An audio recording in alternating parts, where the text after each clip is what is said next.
La música forma parte constante de nuestras vidas y nos acompaña en todo momento. En este tiempo actual en el que vivimos, la música ha unido a mucha gente.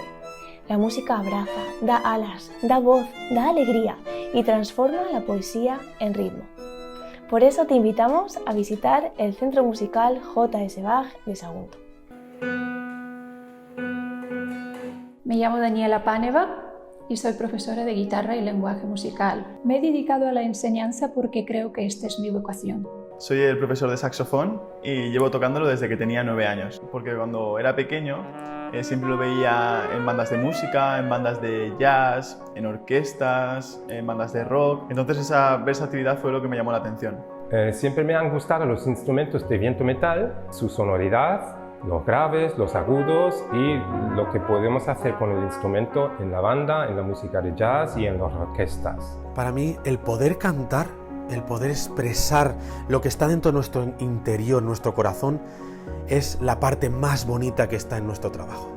El sonido que más me gustaba era el de la trompeta y entonces decidí empezar a aprender a tocar la trompeta en la academia de mi pueblo. Desde pequeña me atraía mucho la idea de tocar la batería o el xilófono en las típicas clases de música de instituto y tal.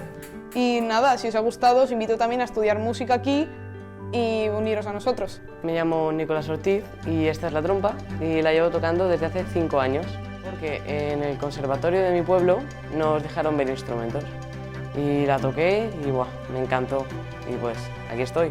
Me llamo Sonja Landsgesell y vengo de Alemania.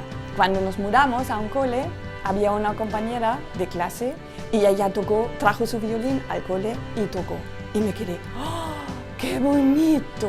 Me encanta. Y si a todos vosotros os pasa lo mismo que me pasó a mí y os encanta el violín y el sonido, pues aquí estamos y podéis apuntaros para disfrutar de ese instrumento. Así que, si quieres conocernos y saber más, las inscripciones están abiertas para todas las edades.